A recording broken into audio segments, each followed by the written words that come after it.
wonder would it do me any good? But until I get some money in my pocket, then I guess just have to walk around my neighborhood. And I wanna be good so bad. I wanna be so good, so bad, so bad. I wanna be good so bad. But bad desire's all I've ever had. I wanna take a ride up in the sky, watch the aeroplanes just pass me by. I wanna see a Learjet liner take a dive, just to show all of these people what it means to be alive.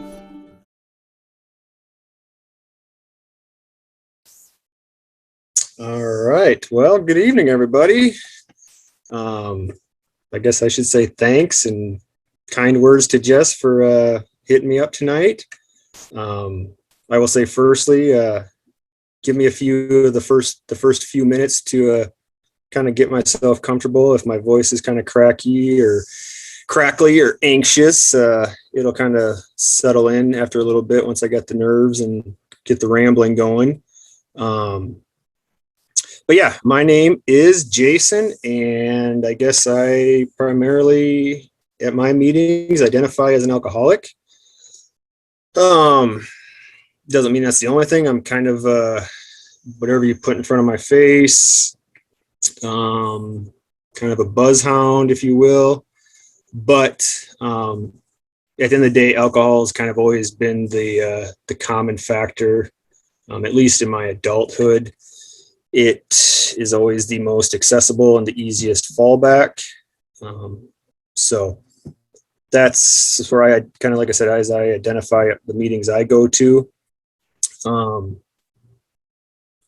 But just a kind of a brief, I know I've probably seen most of you on Monday nights, so this might be a rehash, but just where I'm from is Sioux Falls, South Dakota.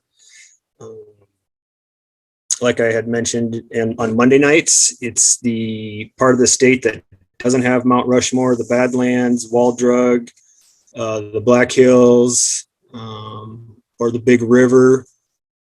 So not the exciting part of the state. So if anybody's ever passing through Sioux Falls on their way to most likely Mount Rushmore, you are welcome to hit me up, and I would be glad to see some people. Don't know of too many other people in the Dopey Nation that are in the South Dakota or immediate Sioux Falls area. But I know that I am a talker, and I could probably go on and on and on. I could tell a story for everything, every day of my life, or every instance of something happening. I've kind of got the whole Seinfeld mentality. I can find a story out of nothing and make something out of nothing. But I will try to primarily keep it to kind of or the highlights or the parts of my life that kind of took turns, or where they had moments that kind of that stand out. I don't really come from a family of addicts or alcoholics.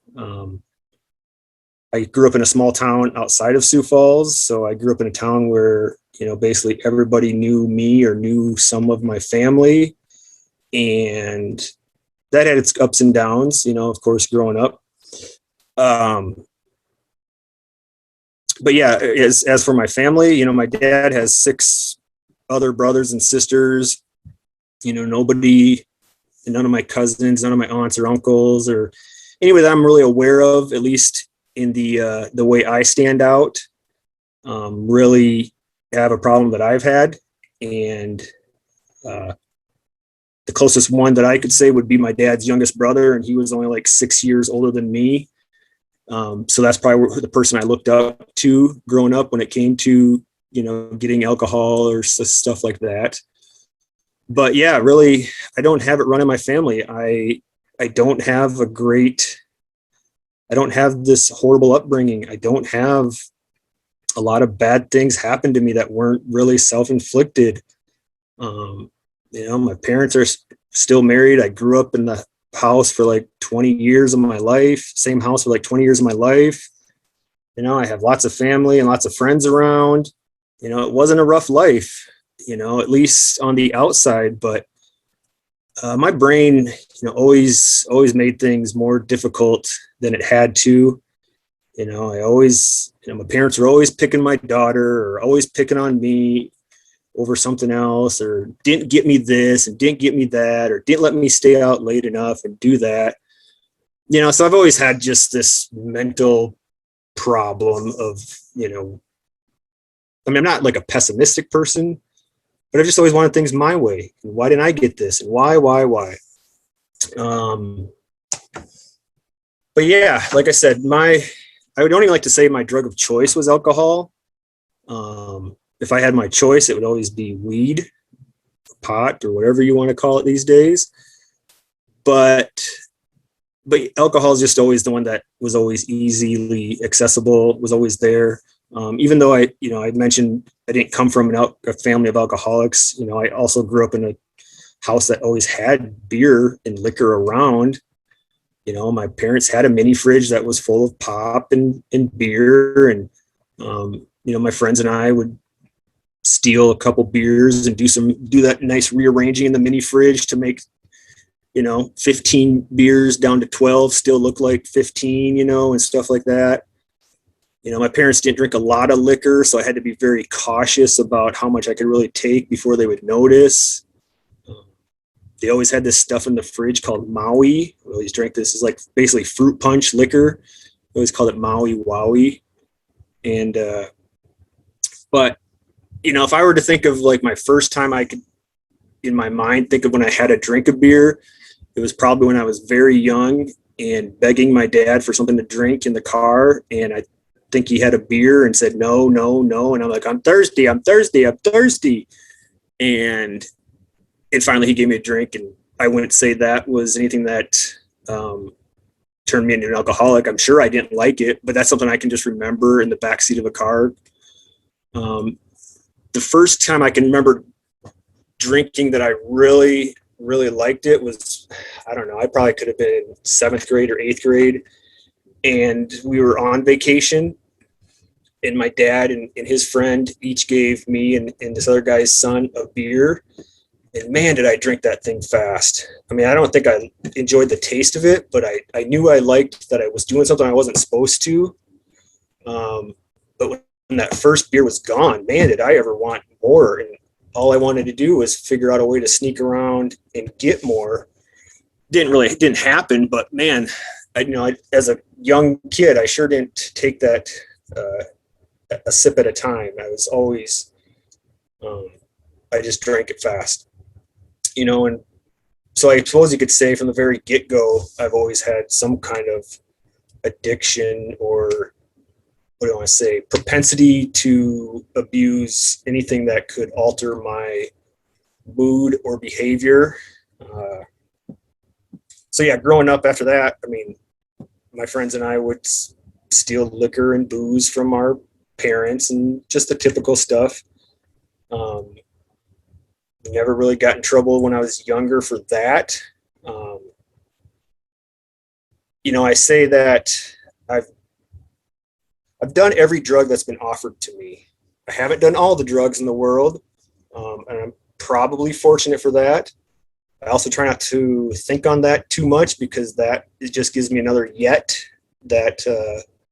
another line in the sand that I can push out there and say, well, I never tried this, so I'm not as bad as so-and-so or XYZ. But nobody ever had to twist my arm to try anything. I might have done it to kind of fit in at times, whether it be drinking or even, smoking pot in the beginning. But it was never something I felt like I didn't want to do. If I had an opportunity, I took it. So yeah, I drank here and there throughout high school. And I don't think I smoked pot until my junior year of high school. But pretty much from that time, I became more of a pot smoker and I never hardly drank. Um, Never got into smoking cigarettes. I came from a very clean and non-smoking family. So when I smoked cigarettes for the first time in like fourth or fifth grade, it was very short-lived because you can't cover that smell up on a house that doesn't smell like cigarettes. You can't hide it in the laundry. You can't bury it. You can only use the excuse that you're over at your friend's house so many times. So that kind of went away when I was very young and just never really caught on, because when I was in high school and did start smoking pot, that was just my thing. For some reason, trying to cover up the smell of cigarettes bothered me as a young kid, but never once uh, seemed to bother me so bad once I got into smoking pot.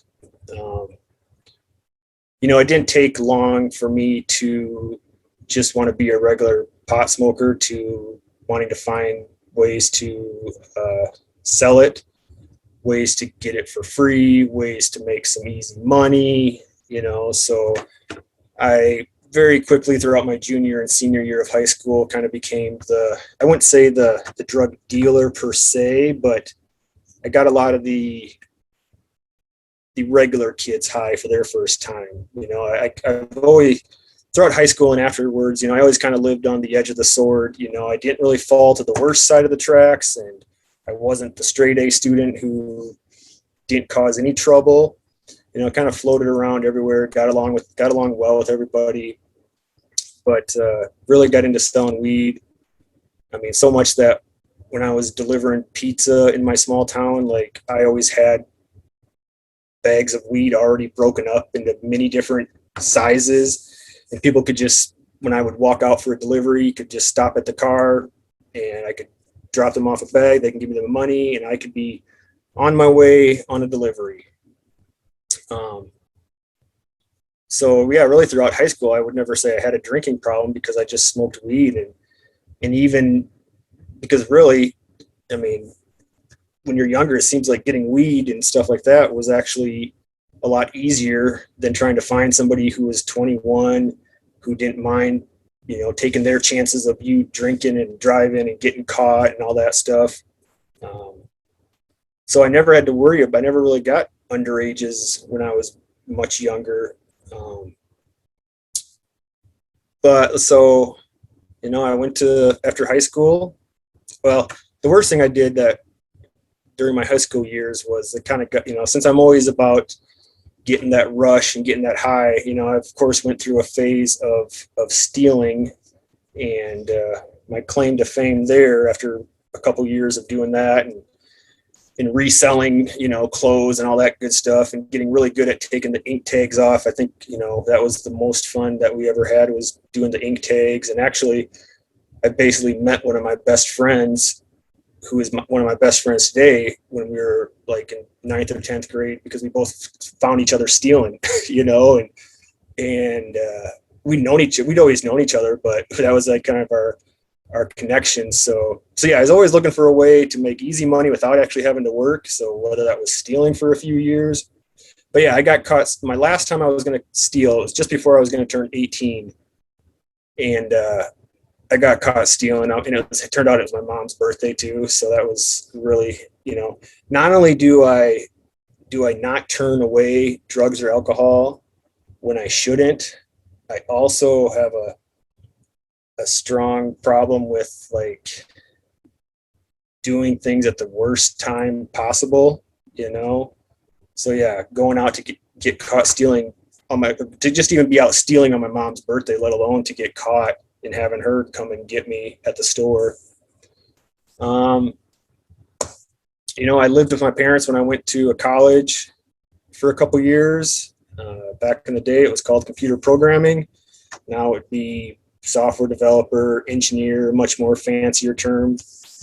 But all throughout that time, I worked and went to school and still smoked weed, but didn't really drink a lot. My friends and I just hung out in the parking lots, played hacky sack and played frisbee and got high and all that stuff when the weather was nice, and drove around the country roads, what we do in small town, Midwest, mid-America.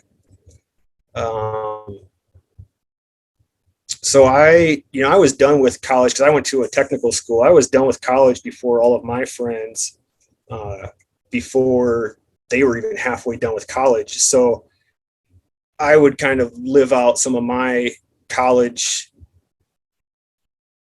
fun by going down to the college towns and staying with them for the weekends, and just that's when I would drink and get too high and whatever else I could get my hands on. And at that time also is when one of my best friends had moved down to Kansas City, and my friend's like, "Oh, great, you can find us some good weed finally." Because all this time that I was smoking weed and selling weed, it was just all this brown, shitty weed and stuff that came in a can, or stuff that was all full of beans and stems, and you spent more time picking shit out or selling people crap stuff, And so this whole time, when my friend lives in Kansas City, we're thinking, all right, you can get a hookup and we'll get some good weed, and we can drive down and we can buy however much we can and go up and sell it up there and still get some free and have a fun trip. But the first time I went down there, he couldn't find any weed, but unknown to me, he'd kind of gotten into some cocaine and stuff. And as we're trying to find this weed, the person's like, "Well, I don't have that, but I've got an ounce of cocaine." And I'd never done it before in my life. And next thing you know it, I'm like, I like this stuff. So next thing you know, instead of buying a, half pound of weed, I'm bringing back an ounce of coke. And next thing you know it, I'm like the coolest kid on the block that everybody at this college town where my friends were at just, wanted to get in on that. And so, I did my fair share of that, made a few trips down there, never really got crazy with it, particularly because I do like to sleep, and maybe that's just a bit of the stoner mentality in me. And I like to keep my money a little bit. That was a little bit more expensive over the long haul than just smoking a few bowls every few hours, But that was also when I did, I think I was probably in my early 20s, or probably, not even 21 yet. And that's when I had a friend shot me up with coke for the first time. And I mean, for the first part, I never thought I'd ever do cocaine in the first place, and it wasn't like anybody was, telling me to do it. I think I'd seen my friends do it a few times, and, they didn't offer me. They said, "No, you shouldn't." And I think finally, I just said, "Yeah, I'll try it." And the first time, of course, somebody else shot me up. And after that, anytime I did coke, I had to, shoot it up, and always gave me the nerves doing it. I was always scared of doing too much, but man, I love the taste of it in my mouth. As much as my fear of needles was, I didn't have a fear of that little itty bitty needle and watching that process happen. So I went through, a short phase there. Didn't really, I did my share of meth, but when I started off with coke, I didn't really like the feeling of meth. The worst part about my meth problem was that I was always shooting too much at a time because I wanted that taste of cocaine. And that is just not something, that's not a safe way to shoot meth when you're expecting that it's going to have this taste of coke and it's not there. And that just, like I said, being a sleeper, I did not like doing that. I spent too much time burning CDs, too much time getting nothing accomplished, even though I had all the time in the world. So that, that went on for a little bit, but it didn't catch on to be a bad problem. I did catch the break where, after being out of school for a couple years, I had moved out of my Sioux Falls and moved up to a different, smaller college town for a job. And I thought, okay, this is going to be my start to not be the drug dealer, not be the guy that everybody knows smokes weed. I'll hang out, I'll work, make some money, and, of course I'll drink and things will be fine. But actually, between the fact that, I got a pay raise for changing jobs, my rent was half as much living in a small college town, and the beer was half as much at the bars. And and I lived like 3 blocks from the bar. And I spent, for starters, a couple nights a week down there. And then, I'd still come down to Sioux Falls or come back home and stay at my friend's house for the weekend. So I could still, of course, get high. So I could still hang out with people I knew a little bit closer. But over the course of the 2 years that I lived in this town, I mean, my drinking just escalated. If I tried not to smoke, I would just drink. And if I didn't drink, that means I had weed. So for a number of years, I would have never thought I had a problem because I never, between, smoking weed or meth or coke or drinking or switching all around, I would never have thought that I had a problem because I never did one thing to excess. I would only, I would switch around, bounce around, do whatever was available. Like I said, if I ran out of weed, I could drink. By the time a week of drinking got old, I would have weed again, so I'd go back to that. So I never really considered anything to be a problem until I remember this one time when I was living in this town. So stepping back a little ways, one of the things that I had gotten into because I am an entrepreneur, as was stated, I got into growing mushrooms after I had tripped a couple times. And, my friends and I kind of did the whole anarchist cookbook, found a place that would send some microbes or whatever. And we got into the whole growing mushrooms thing. And as much as it was for doing the mushrooms and making some money, it was just the coolest little process ever, felt like a little lab technician having to sterilize everything and watch everything grow and watch the changes. But I remember one of these times, because I had done acid a few times, and that was always great for a while until it wasn't very fun.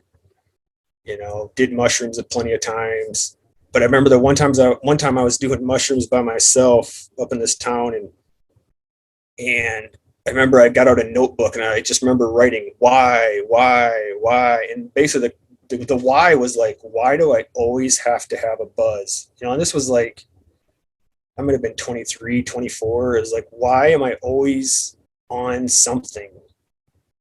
And that's when I, in that time too, as my drinking increased, that's when I really started trying to find like things to replace drinking. I got big into going to the gym. I got big into riding a lot of bike. So I'd get off work at 5 o'clock and I'd go ride bike for 2 hours.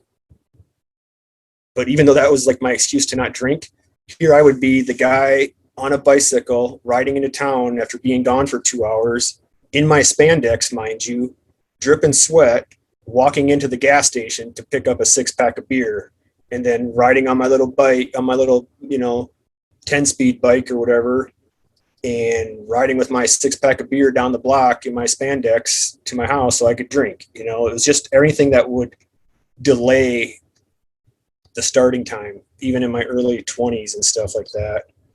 And I don't know, eventually that job just went away. It wasn't anything special, but I moved back to, I just remember thinking, why am I always looking for something to catch a buzz?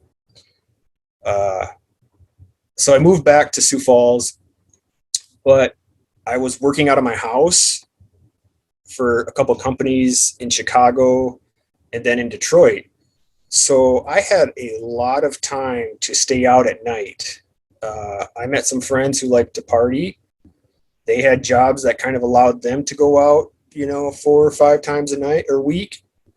So I'd be out till, the bar's closing most nights of the week. And I could sleep in till 10 o'clock, and then I could wake up and I'd work for a few hours. And then, even though I'd only worked for maybe 4 or 5 hours, it was 5 o'clock. So it was quitting time for me. So then I'd go to the gym for a few hours and kill some more time. I'd sit in the sauna and tell everybody, I'm just sweating it out so I could start all over again, And that, if I thought living in the small town was bad, I am not a person who can work out of the house. So I'm very thankful during the pandemic that I didn't have a job that required me to work out of the house. I mean, even in recovery or not, I just know that when I was doing that, it was just a free for all. I mean, I got work done and it was fine, but I just was always drinking, just drinking, smoking, whatever else fell in here and there.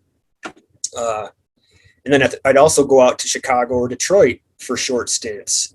And since I didn't know anybody out there except for the people the owners of the company, the best way to go meet some people or to kill some time in the suburbs is to just go find the local pub. And that's what I would do.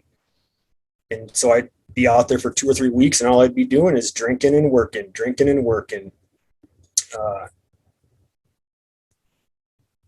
And so that lasted for another few years. And then I worked in town here. I met my wife when I was like 27.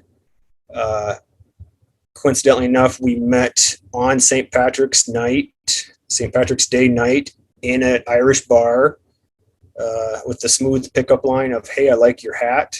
She was wearing a fedora, and I was wearing a fancy little green army hat. So that was our connection, and we have, for the most part, been together ever since then. So that would have been 2006 or something.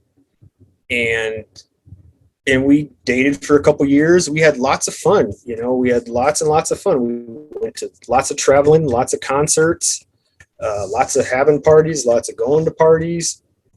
She never really cared for my smoking weed, but we had this so-called gentleman's agreement, which is basically she smoked cigarettes, which I didn't like if we were drinking. And if we were drinking and I wanted to smoke weed, then whichever one of us lit up first, it was kind of a free for whatever the other person to do.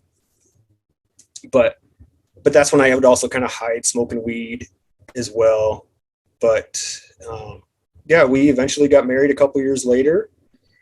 We continued, we bought a house. We continued kind of the social lifestyle, having some fun.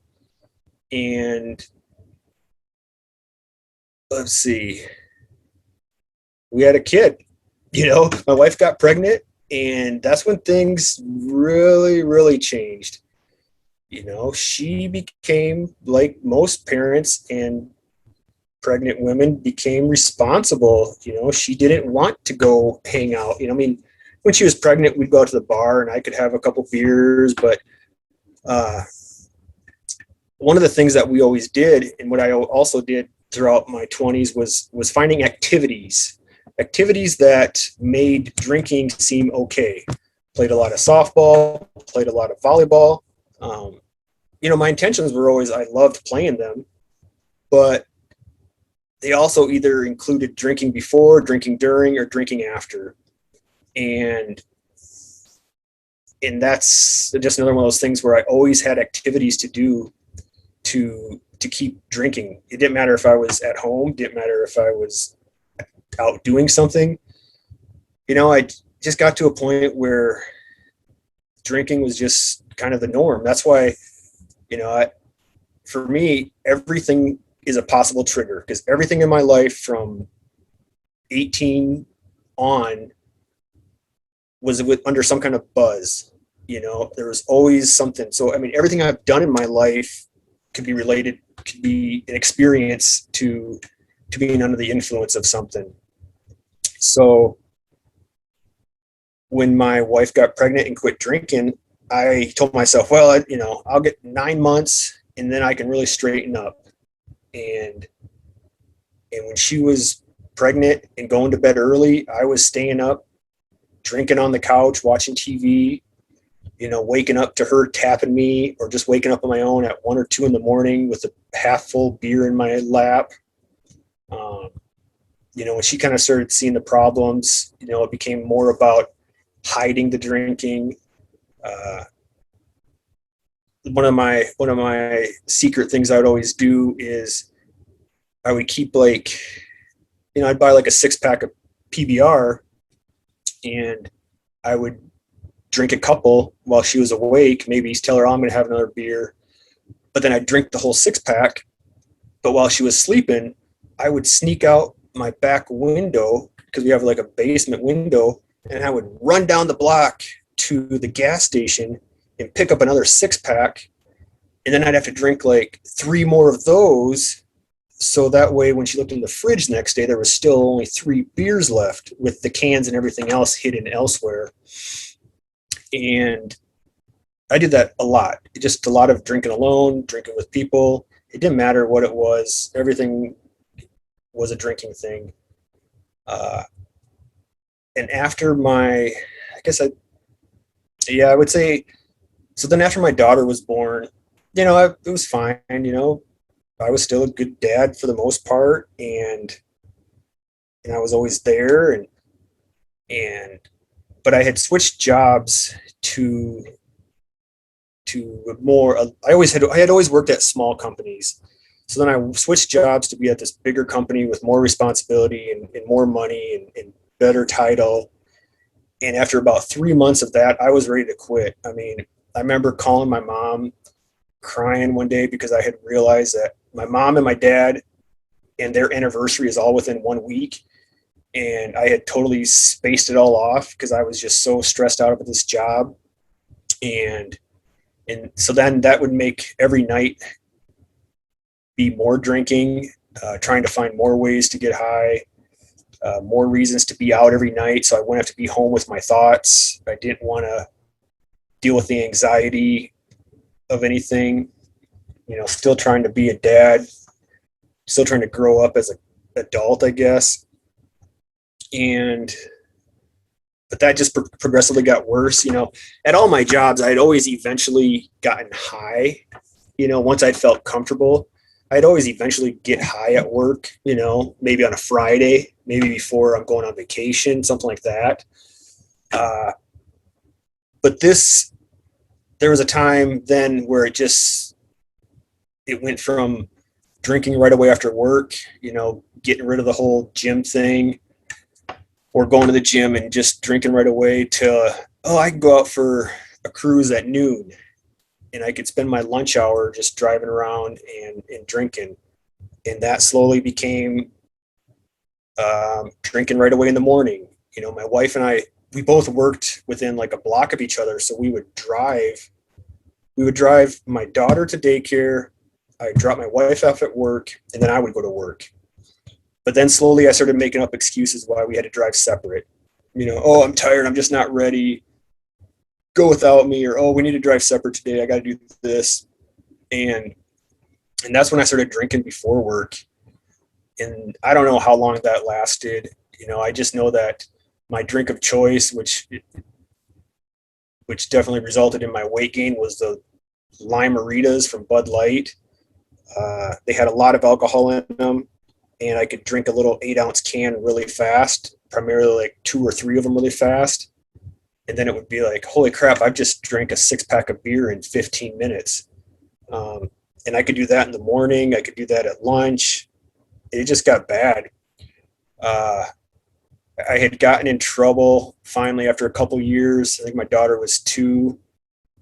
I had called a cab and had passed out in the cab. Oh man, this is terrible. And so the cabbie called the cops just to get me, like, to detox or get me home somewhere. And when the cops took me down to the, detox room or whatever down at the jail, I got to be a belligerent alcoholic, belligerent drunk. And even though I was only being held there for just to sober up, I didn't know that. I didn't know anything, and resulted in me spitting in an officer's face while I was being withheld. And that's not a tape I liked. I've only watched that tape once. It was terrible, terribly embarrassing. And that resulted in a lot more charges, from going from just a detox hold to being in lots of trouble. So that resulted in me having to take, some outpatient counseling courses, and I played that game well for a while. But that ended up leading up to my first inpatient I was going to my counseling classes, groups, drinking, trying to maintain just that fine line of, not being too talkative and too slurry and too smelly. But apparently I crossed the line one night, and my counselor had to give me a ride home, and she suggested I go to inpatient. So I went to my first inpatient like 7 years ago. And I know a lot of people have trouble with treatment. I can see. I mean, I know why. I mean, I had plenty of times when I was crying, worrying about my job, worrying about my wife, worrying about my kids.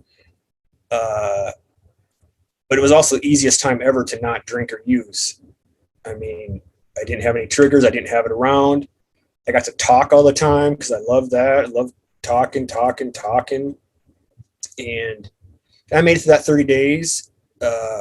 Prior to this, my wife and I had been fighting, and she had, spent many a weekends in and out of the house. I'm leaving, taking the kid. So when I got out of this treatment, I don't know if I would ever say I was planning on quitting for good.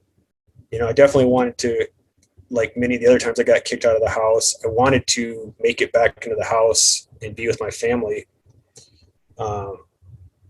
But I was living in this little rental apartment thing for like a couple months, and she let me move back in. But even before I moved back in, I was smoking weed already, trying to just do the whole maintenance thing.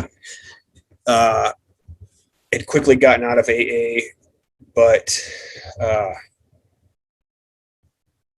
so I got caught all over again. It took me like 9 months before I finally got sober after that first treatment center. I was in and out of the house the first year, living with friends, living with my parents, just bad, but always just pressing my luck with my wife, just always pressing my luck. So, after that first year of kind of relapsing a lot, I stayed sober for 2.5 years. I did AA. I had a sponsor. I didn't like him, but I did it. I did the steps. I did lots of meetings. I chaired meetings. I had responsibilities. And I don't want to say I hated it, but I just got burned out. I just did not want that to be every second of my life, and I was trying. So I started slipping away. And finally, a friend and I were going away for a weekend up to Minneapolis to go see some baseball games. And unbeknownst to him, every time I stepped away from the baseball game, I was back to sneaking a beer. So, ever since treatment, I used to be a big social drinker, always at the bars. I always think everybody always says they have an Irish goodbye, and I kind of have an Irish re-entry, whereas we'd all say goodbye at the bar, and I'd say, hey, I'm going to go use the bathroom. And when all my friends had left, then I'd re-enter the bar and go sit back at the bar and find strangers as friends for another couple hours. But anyway, after treatment, then any of my drinking was always isolated. A lot of car drinking, a lot of car drinking. That's, it's terrible that I say that. I know I've caused many near accidents. Terrible. I mean, it's tough to even think about some of the scary thoughts that I've near missed. But so we're at this weekend thing after being sober, and my thought was, I'm just going to do this for this weekend. I'm going to hide it from my friend. I'm going to get the taste, and I'll go back home. I'm in a new zip code, area code, whatever, and I'll go back home and I'll be fine. Well, by the time the third day rolled around, I had missed most of the baseball game, just drinking. Was no longer hiding it from my friend that I was with, who I had at least somewhat hidden it for 2 days. And I passed out on the way home, and he dropped me off at home, and my wife obviously knew, and she was okay with it. I mean, she was like, okay, let's just get through this. Unfortunately, that just started another long bender. Oh yeah. So stepping back, after I had come back, this last job I had, which was the bigger company, they had, put me in, let me go to treatment and got the FMLA. And after I came back, I lasted there for another 6 or 7 months. I was there for almost 5 years total. But they kind of gave me the healthy, you're not growing, we're going to let you go. And that was tough. I thought I was one of those irreplaceable people. And that's where my mentality changed, that you're never irreplaceable in the work environment. But so I had switched jobs thinking, at first when I had lost that job, I thought, I'm not going to do this anymore. I need to find something that's less stressful. But, I gave myself a month to try to find a new job to see if I could get it back into it. And sure enough, I had. So I think the stress started building up through that job again and not coping with it and not handling it well. And that's when this whole baseball trip happened. And then, right away, I was back to hiding drinking. I was very quickly back to noon drinking, very quickly back to morning drinking. It was terrible because, like, one of the things I had replaced drinking with was exercising. I had primarily gotten into running because my cheap ass at one point was like 35 pounds heavier than I am now. And even though I never thought I was really like big, the thing that set me off was that I didn't want to buy a bunch of new dress pants. And the dress pants I had, I always wore a belt and I couldn't button my top button. So I just had to use my belt to kind of like keep my gut sucked in. And I thought, holy shit. So that's when I got into exercise. And that's when I started running. But as I started drinking again, all that went away. Every time I started drinking, I would think, if I just could make it to the end of the day, or if I could just focus on this exercise or focus on what's going well in my life, I'd be fine. But I went on a long 6-month, 7-month bender. This next job, I actually eventually got fired because apparently my calculations or my quantity of food in my stomach was not balanced out properly. And I came back to work after lunch to lead a meeting and was just shitty. I couldn't do anything right. And the more it got worse, the more I got worse, the more nervous I got because I knew what was going on, and I got fired. And the very next day, I was drinking again. And I was supposed to be going to a counselor, and I didn't make it there on time because my car magically got 2 flat tires at separate times. And that's when my mom and my wife put me into my second inpatient. And this time I thought I was really serious. I took it serious. I knew, there was problems. And I just kind of kept my head down as much as I could while I was there, and I was going to do it all right. I got back with my sponsor and I came out good. My wife and I were still separated. I once again was living with somebody else.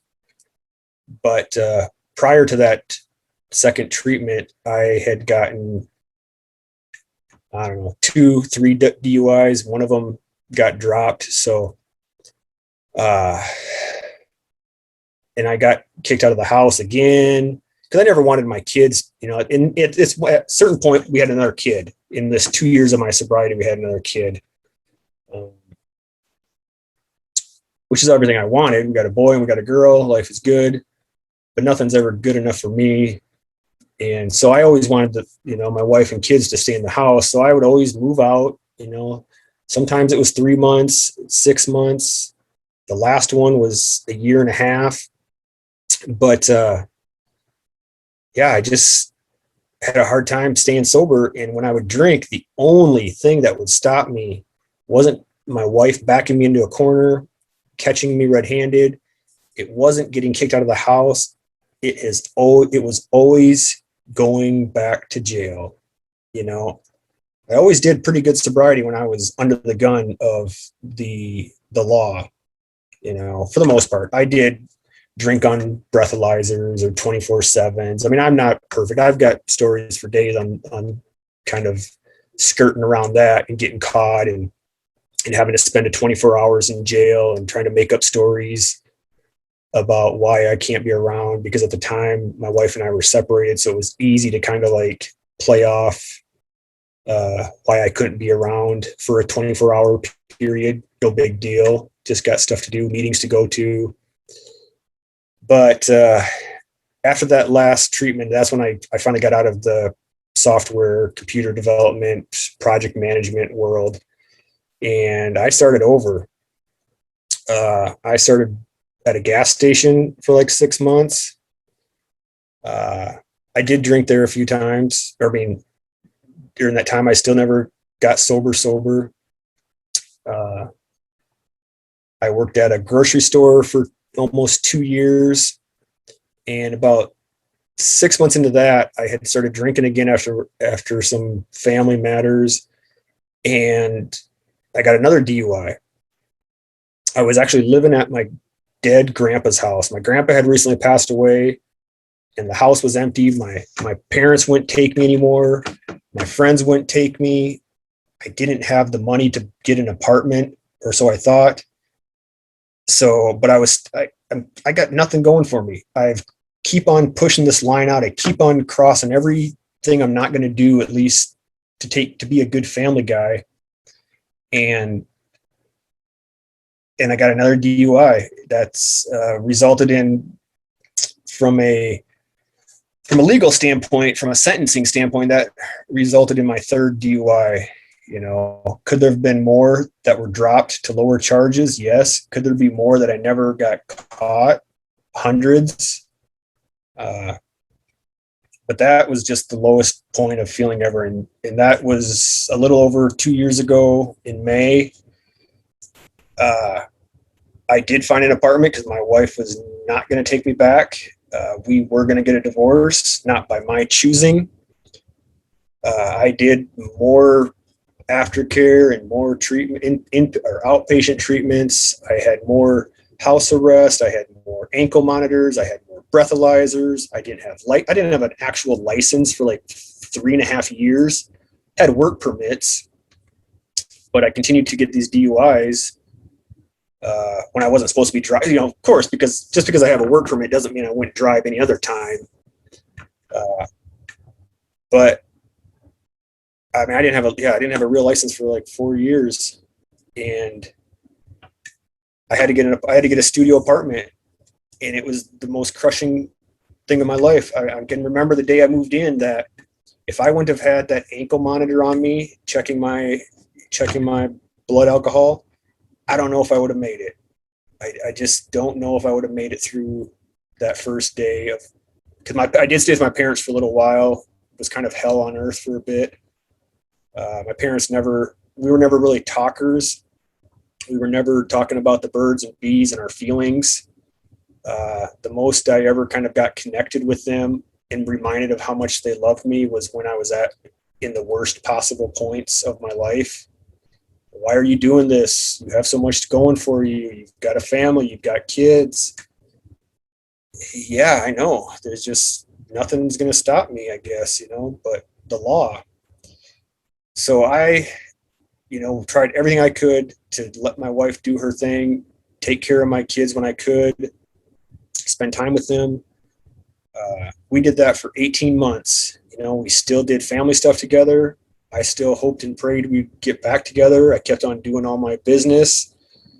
The one thing I didn't do is I didn't try to tell her what I was up to from a sober standpoint. Before, I would probably always be like, oh yeah, I'm going to meetings and doing this. And I would kind of just, I guess maybe I'd try to play it off as I'll show you how I'm doing by not telling you how I'm doing, and just do it by action, I guess. But I remember for 18 months, I couldn't believe I had to get a 6-month lease on an apartment. And I never thought I'd have to live longer than that before we get back together, or God forbid we would have got divorced. But after that 6 months, I just remember every month thinking, please let this be the month she'll tell me I can move back. Please, please.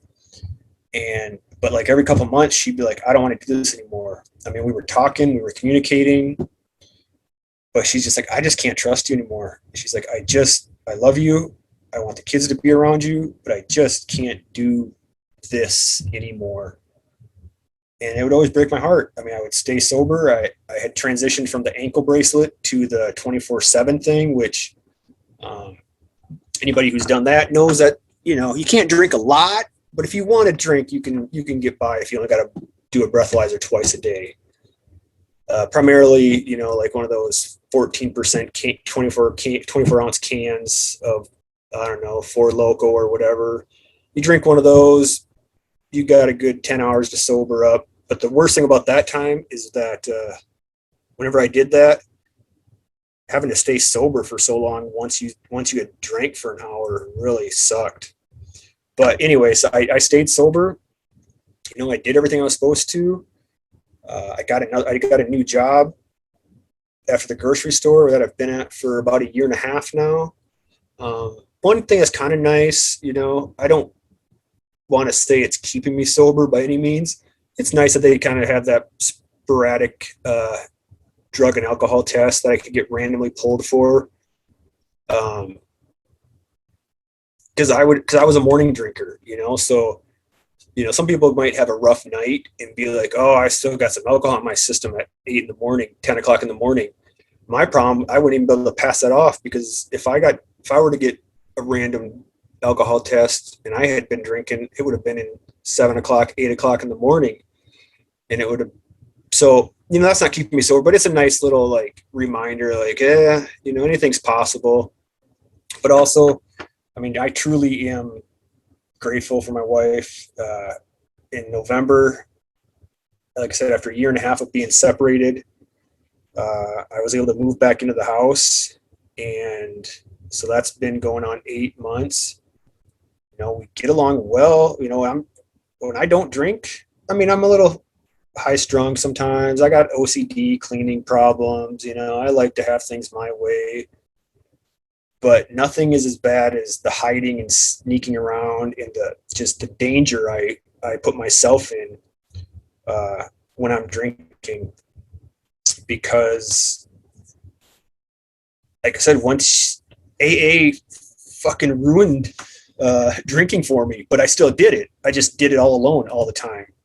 So that's why I ended up with so many DUIs, because when you turn your car into a bar, a couple beers ain't so bad, but a couple of 3 or 4 hours of driving around leads to some bad things. And like I said, I'm grateful to be alive. I'm very thankful for my wife and kids.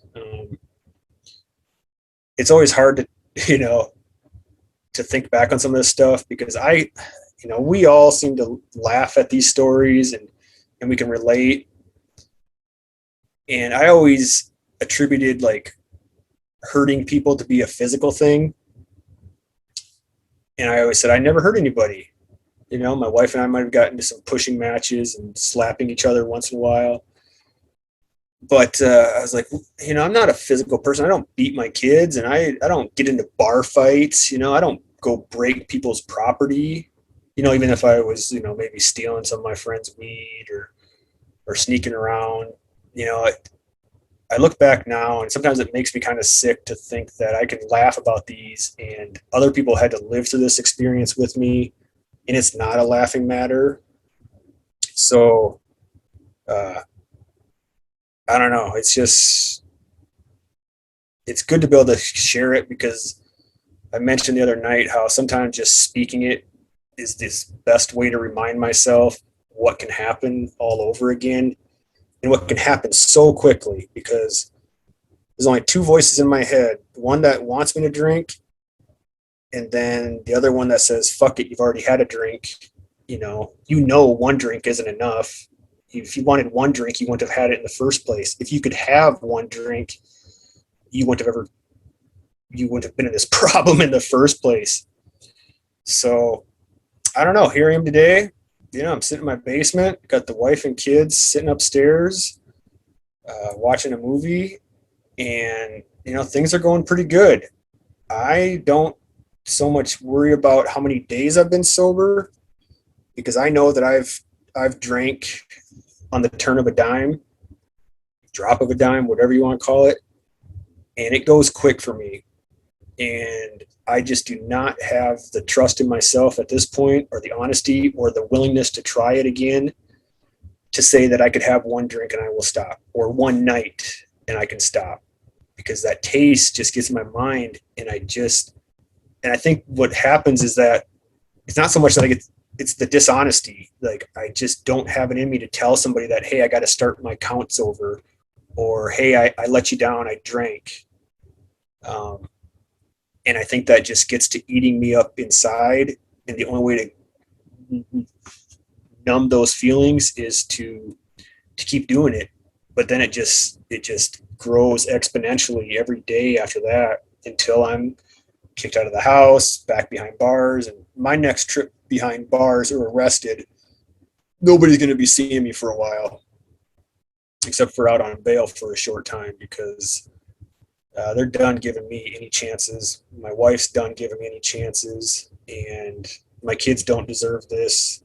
I can't call on my parents anymore. I mean, they've been there through thick and thin, maybe not happy about it, but they've been there. And sometimes it's like, man, I should have been kicked in the head a few times more to set myself straight. Or maybe I should have spent some more time in jail when I was younger, instead of these short little 24-hour stints. I don't know.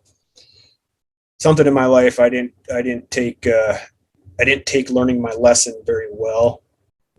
So I think I've spoken plenty long. Like I said, I could talk for hours and hours.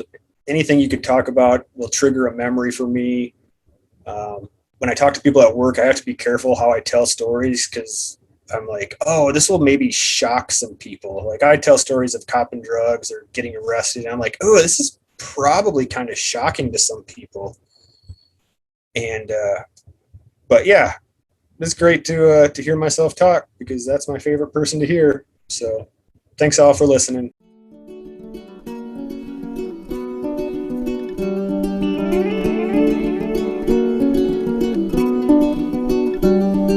I wanna take a walk around the world.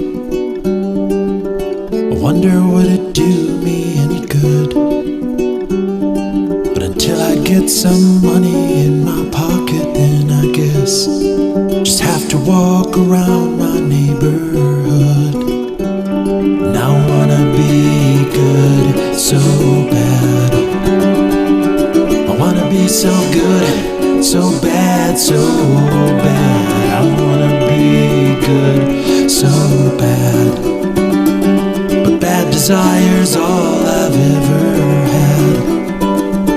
I wanna take a ride up in the sky, watch the aeroplanes just pass me by.